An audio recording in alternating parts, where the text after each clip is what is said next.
Jamal stared at the rejection email on his laptop screen. His hands shook as he read it for the third time. Another startup investor had turned him down. That made 15 rejections this month. He closed his eyes and took a deep breath. "It's okay," he whispered to himself. "It's just money. Keisha will understand." But even as he said it, doubt crept into his heart like poison. Keisha had been distant lately. She didn't smile at him the way she used to. She didn't hold his hand anymore when they walked together. "Jamal," Keisha's voice came from behind him. He turned and saw her standing in the doorway of their small apartment. She was dressed up, too dressed up for a regular Tuesday evening. Her makeup was perfect, her hair styled, and she wore the red dress he'd saved 3 months to buy her for her birthday. "Keisha, you look beautiful. Are we going somewhere?" he asked, standing up with a hopeful smile. "I didn't forget a date, did I?" "Sit down, Jamal," she said coldly. His smile faded. Something was wrong, very wrong. "What's going on?" "I can't do this anymore," Keisha said, not meeting his eyes. "Can't do what?" "This." She gestured around the tiny apartment. "Us. This life. I'm tired of struggling, Jamal. I'm tired of eating instant noodles 4 nights a week. I'm tired of wearing the same 3 outfits because we can't afford new clothes. I'm tired of pretending that love is enough when it clearly isn't." Jamal felt like someone had punched him in the stomach. "Keisha, I know things are hard right now, but my app is almost ready. Once I launch it and get funding—" "Stop," she interrupted. "I've heard this for 2 years. Your app, your dreams, your plans. What about my dreams, Jamal? What about what I want? Tell me what you want. I'll make it happen. I promise." She finally looked at him, and her eyes were cold. "I want someone who can actually take care of me. Someone who doesn't ask me to split a cheap dinner bill. Someone who can buy me nice things without saving for months. Someone successful. I'm working on being successful. You know that. I just need more time." "I don't have more time to waste," Keisha said. "Marcus asked me to marry him." The words hit Jamal like a physical blow. "Marcus? Marcus Washington? Your boss?" "Yes." "The man who's 20 years older than you? The man who's been divorced 3 times? The man who owns a multinational corporation?" Keisha shot back. "The man who can give me the life I deserve." "He already bought me a penthouse apartment, Jamal." "A penthouse. Do you know what that means?" "It means I'll never have to worry about money again." "But do you love him?" Jamal's voice broke. "Does it matter?" Keisha said. "Love doesn't pay bills, Jamal. Love doesn't buy security. I'm 30 years old. I can't keep waiting for you to figure your life out." "So you're just going to throw away 3 years, everything we built together?" "What did we build?" Keisha laughed bitterly. "Debt? Broken dreams. A 1-bedroom apartment with a leaky ceiling." Jamal stood up and walked toward her. "Keisha, please, don't do this. I love you. We can make this work. Just give me 6 more months. 6 months, and I swear." "Don't touch me," she said, stepping back.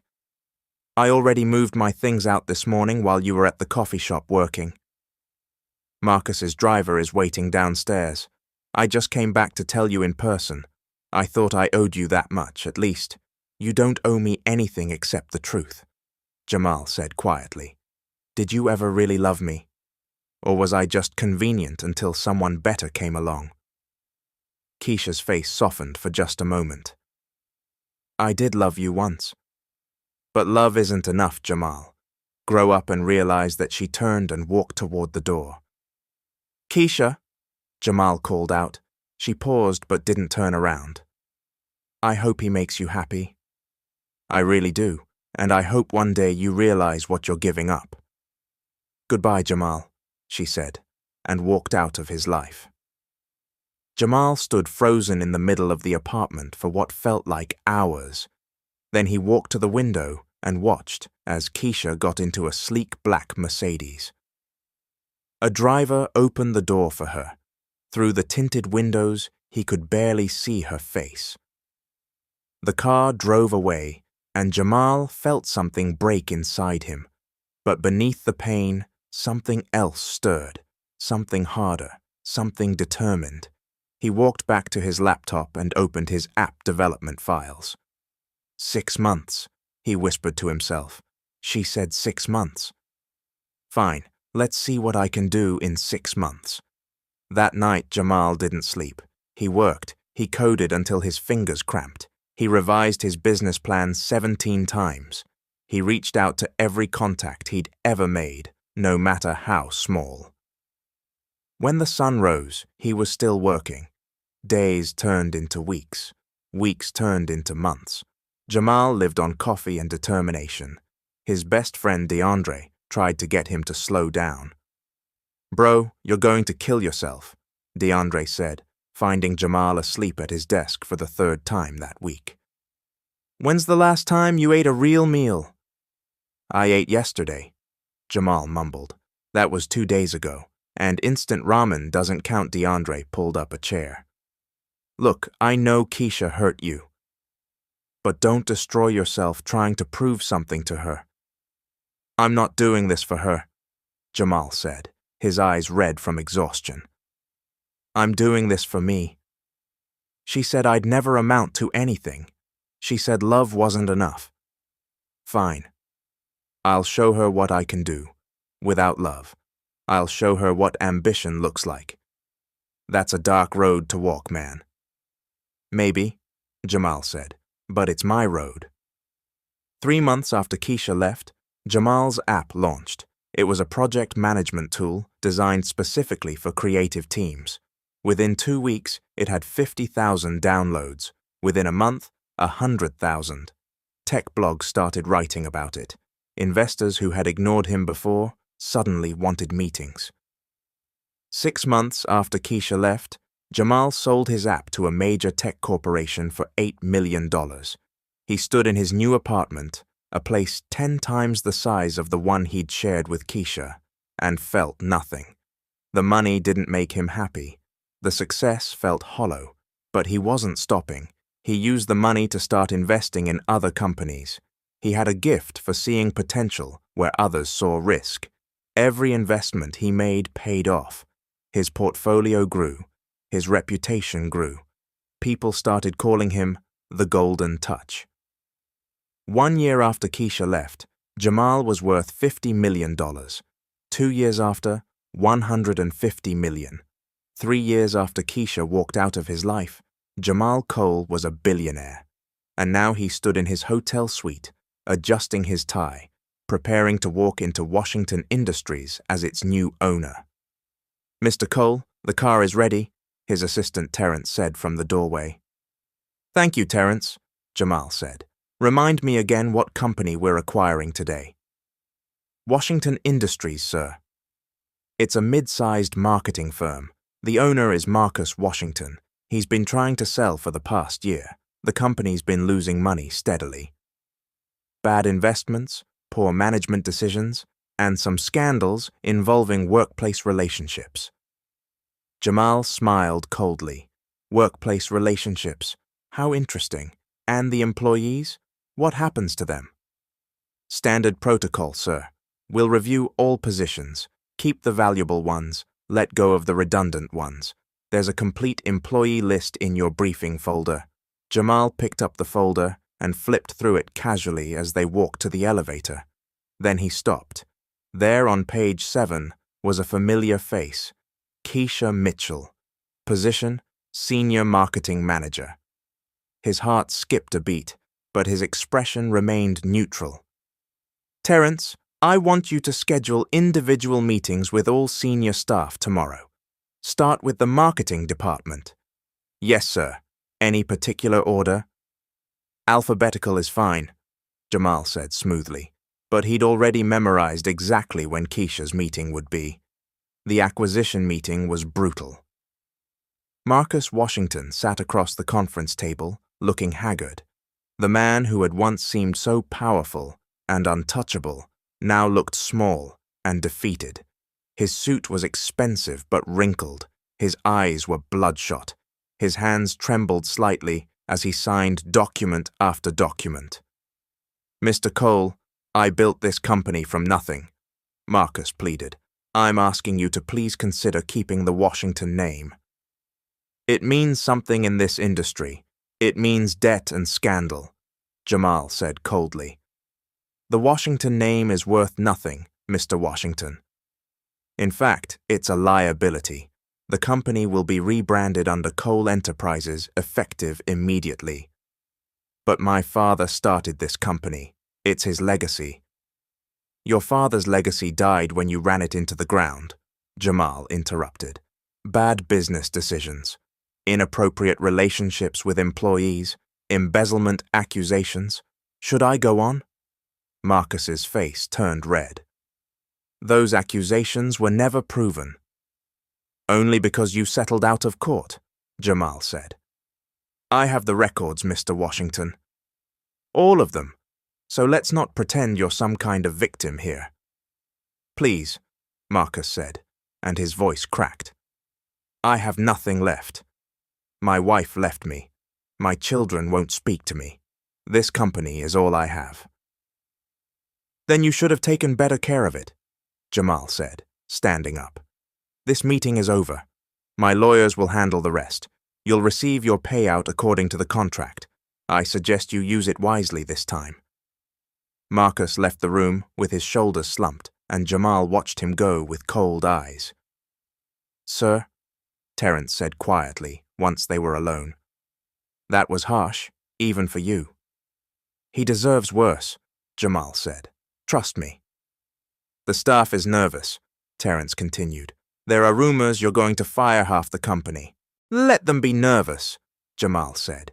"Fear makes people work harder. Schedule an all-hands meeting for this afternoon. I'll address everyone then."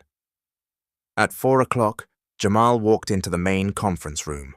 Every employee of Washington Industries was packed inside, standing shoulder to shoulder. The air was thick with tension. People whispered nervously to each other.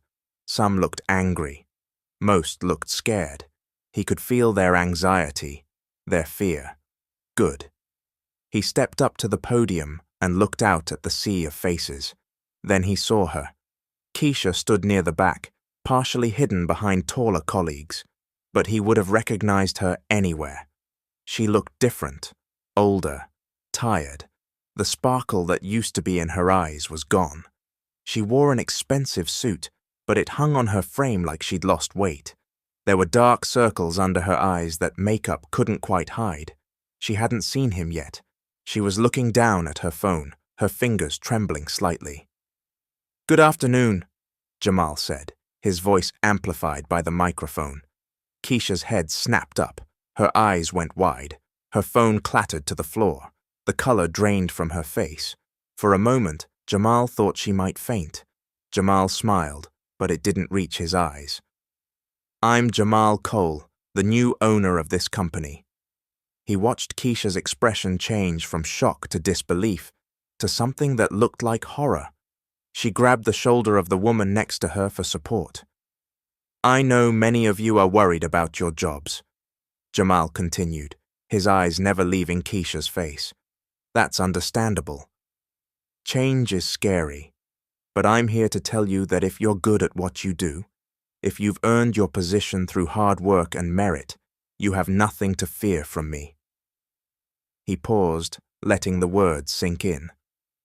"However," he continued, his voice dropping lower, "if you've been coasting on favoritism, if you've been promoted because of who you know rather than what you know, if you've been using relationships to advance your career instead of actual talent, well, those days are over."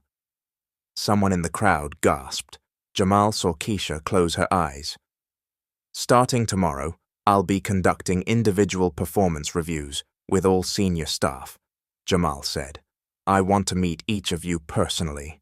I want to understand what you bring to this company, and I want to see if you deserve to stay." The room was silent. You could have heard a pin drop. "That's all for now," Jamal said. "Get back to work. Show me what you're capable of." The crowd dispersed slowly. People filed out in small groups, whispering frantically. Keisha tried to leave with the crowd, keeping her head down, but Jamal's voice stopped her. "Ms. Mitchell," he said, "a word, please." Keisha froze. Slowly, she turned around. The room had emptied. It was just the two of them now. She walked toward him on shaking legs. "Jamal," she whispered. "It's Mr. Cole," he said coldly. "We're not on a first-name basis anymore, Miss Mitchell." I don't understand," Keisha stammered. "When did you? How did you? How did I become successful?" Jamal finished for her. "How did I become rich? How did I become the kind of man who can buy entire companies before lunch? Is that what you want to know?" Keisha nodded, unable to speak. "I did exactly what you told me to do," Jamal said. "I grew up. I stopped believing that love was enough. I focused on what actually matters in this world. Money, power, success. You were an excellent teacher, Keisha." "Jamal, please." "Mr. Cole," he corrected again. "Jamal died 3 years ago in a shitty apartment while watching the woman he loved drive away in another man's car. I'm someone else now." Tears filled Keisha's eyes. "I'm sorry," she whispered. "Are you?" Jamal asked. "Are you really? Or are you just sorry that you made the wrong bet? Tell me, Keisha, how's your life with Marcus working out? Is he still giving you everything you deserve?" Keisha looked away. "We're not together anymore." "What a surprise," Jamal said sarcastically. "Let me guess. He started cheating on you? Or did the money run out? Or both?" "He lost everything," Keisha said quietly. "Bad investments. The company started failing. He got desperate, started making promises he couldn't keep. Then the lawsuits started. His ex-wives came after him for back alimony. His business partners sued him. Everything fell apart. And he left you with nothing," Jamal said. "No," Keisha said. "I left him. Because I realized," she trailed off. "Realized what?" "That you were right," Keisha said, finally meeting his eyes. "Love does matter. Security isn't everything. I was so focused on what I didn't have that I threw away the one thing that was real. I threw away you." Jamal felt nothing. Her words, which would have meant everything 3 years ago, now felt empty. "That's a touching story," he said, "but I don't care. Jamal, your performance review is scheduled for tomorrow at 9 a.m., Jamal said, cutting her off. "I suggest you prepare a very compelling presentation about why I should keep you employed." "Because right now, I can't think of a single reason, please," Keisha said, and now tears were streaming down her face. "I know I hurt you. I know I don't deserve your forgiveness, but I need this job. I have nothing else. Marcus's debts, some of them are in my name too. I'm drowning, Jamal. Please." "That sounds like a personal problem," Jamal said coldly. "Good afternoon, Miss Mitchell. Don't be late tomorrow." He turned and walked away, leaving her standing alone in the empty conference room, crying. That night, Jamal sat in his hotel room with a glass of whiskey. He should have felt triumphant. He'd gotten his revenge. Keisha was finally seeing what it felt like to lose everything. But instead, he just felt tired. His phone rang. It was DeAndre. "I heard you bought Washington Industries," DeAndre said. "Congratulations, man. That's huge." "Thanks," Jamal said. "You don't sound happy." "I'm not unhappy." "But you're not happy either," DeAndre said. "Jamal, what are you really doing?" "What do you mean?" "You know what I mean. You bought the company where your ex works. You publicly humiliated her boss. You're setting up to fire her. This isn't business, man. This is revenge." "So what if it is?" Jamal said. "She deserves it." "Maybe," DeAndre said. "But does it make you feel better? Does hurting her heal what she did to you?" Jamal didn't answer. You've become everything you used to hate, DeAndre continued. Rich, cold, ruthless. You've got money and power, but you're miserable. Is this really what you wanted? I don't know what I want anymore, Jamal admitted quietly. Then maybe it's time to figure that out, DeAndre said, before you do something you can't take back. After hanging up, Jamal stared at his reflection in the dark window. DeAndre was right. He'd become someone he didn't recognize, someone Keisha had created when she destroyed the person he used to be. The next morning, Keisha arrived at 9 a.m. exactly. She wore a simple black suit. Her hair was pulled back. She carried a portfolio folder. She looked nervous but composed. She'd obviously prepared. Come in, Jamal said when she knocked. She sat across from him. The desk between them felt like a canyon. I've prepared a presentation of my work, Keisha said, her voice steady despite her obvious nerves. I've increased client retention by 35% in my department. I've brought in 12 new accounts. I've mentored 3 junior staff members who've all been promoted. My performance reviews from the past 3 years are all excellent. I'm sure they are, Jamal said. Marcus was sleeping with you. Of course your reviews were excellent.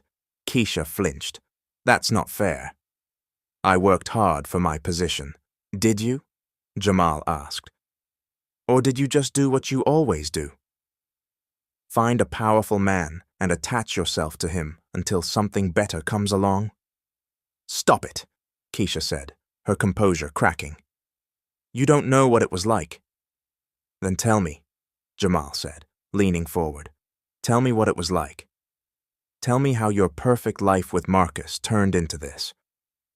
Keisha was quiet for a long moment. It was awful, she finally said. From the very beginning it was awful. He wasn't the man I thought he was. He was controlling, manipulative. He expected me to be available whenever he wanted, but he was never there when I needed him. He flaunted other women in front of me. He told me I was lucky to have him, that no one else would want me. Why did you stay? Because I was ashamed, Keisha said, tears filling her eyes again. Because I threw away the best thing in my life for money and status, and I didn't want to admit I'd made a mistake, because I thought if I just held on long enough, it would get better. But it only got worse. So you stayed with him for 3 years while he treated you like garbage, Jamal said. Yes. That must have been hard, Jamal said. His voice was gentler now, despite himself. It was, Keisha whispered. Every single day I thought about you. I wondered what you were doing, if you were happy, if you'd found someone else. I wanted to call you so many times, but I knew I didn't deserve your forgiveness. I still don't. Jamal stood up and walked to the window. You're right, he said. You don't deserve my forgiveness. You broke my heart, Keisha. You made me feel worthless.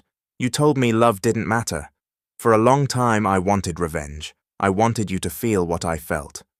And now? Keisha asked quietly. Now I just feel empty, Jamal said. Revenge isn't as satisfying as I thought it would be. He turned to face her.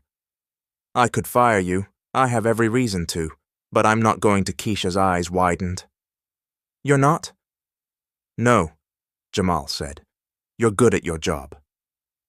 The company needs good people. Your performance reviews, even accounting for favoritism, show real results. You can stay, but there will be conditions. Anything, Keisha said quickly. You'll report directly to me, Jamal said. No more hiding in the background. If you make mistakes, you'll answer for them. If you succeed, you'll be rewarded fairly. No special treatment, no second chances beyond this one. Can you handle that? Yes, Keisha said. And one more thing, Jamal said. This is strictly professional. Whatever we had before, it's dead and buried. Don't try to resurrect it. Don't apologize again. Don't explain. Just do your job. Understood? Understood, Keisha said. She stood up to leave but paused at the door. Jamal? What? Thank you, she said. for giving me a chance I don't deserve." After she left, Jamal sat down heavily in his chair. He'd expected to feel satisfied, triumphant. Instead, he just felt sad. Sad for both of them. Sad for what they'd lost. Sad for who they'd become. Months passed. Keisha worked harder than anyone else in the company. She arrived early, left late, never complained. She avoided Jamal except for necessary work meetings. She was professional, competent, excellent at her job. And slowly, very slowly, Jamal started to see glimpses of the woman he'd fallen in love with. Not the shallow, materialistic person who'd left him, but the girl who used to laugh at his terrible jokes. The girl who would stay up all night with him talking about their dreams. She'd been buried under years of bad decisions and worse relationships, but she was still there. One evening, 6 months after the acquisition, Jamal was working late when Keisha knocked on his office door.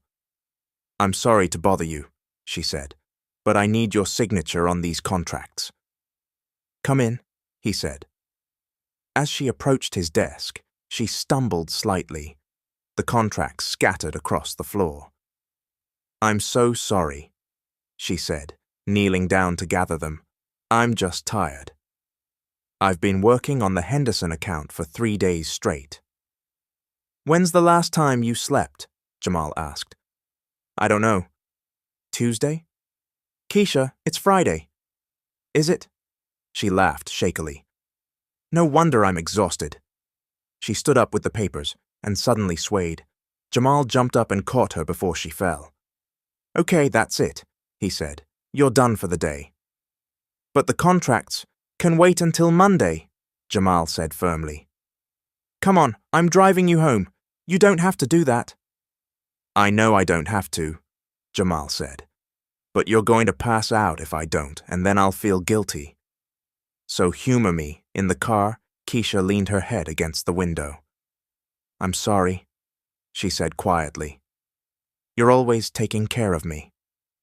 "Even after everything I did, old habits," Jamal said. They drove in silence for a while. Then Keisha spoke again. "Do you ever think about what could have been? If I hadn't left?"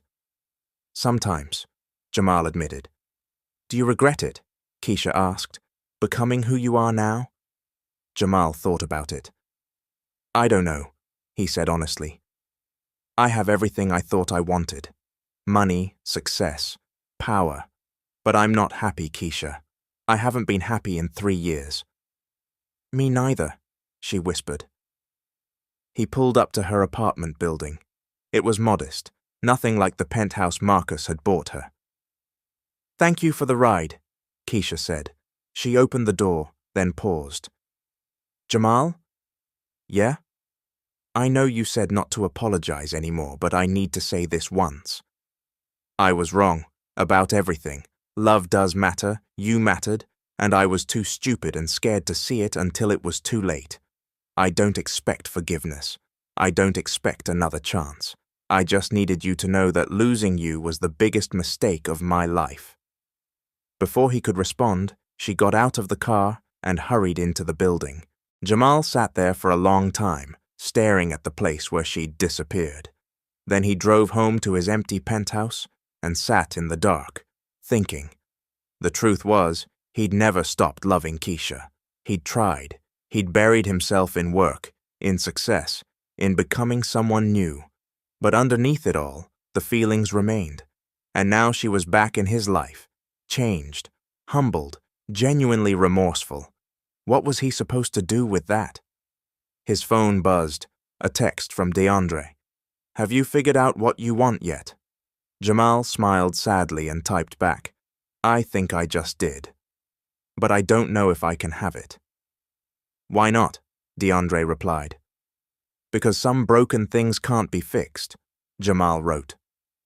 "Or maybe you're just too scared to try," DeAndre sent back. Jamal put his phone down and walked to the window. The city stretched out before him, glittering and vast. He'd conquered this city. He'd built an empire. But none of it meant anything without someone to share it with. The next morning, Saturday, Jamal showed up at Keisha's apartment with coffee and breakfast. She opened the door in pajamas, her hair messy, looking confused. "What are you doing here?" she asked. "We need to talk," Jamal said. "About what?" "About us," he said. "About whether some broken things can be fixed." Keisha stared at him. "I don't understand." "Neither do I," Jamal admitted. "But I want to try." "If you do, Jamal, I don't deserve—" "Stop saying that," he interrupted. "Maybe you don't deserve it. Maybe I'm an idiot for even considering this, but I'm tired of being angry. I'm tired of being empty. I'm tired of pretending I don't still care about you." Tears spilled down Keisha's cheeks. "I care about you too. I never stopped, even when I pretended I didn't. Then let's start over," Jamal said. "Not as who we were, but as who we are now. Two broken people who made mistakes and hurt each other. Let's see if we can build something new from the pieces." "Are you sure?"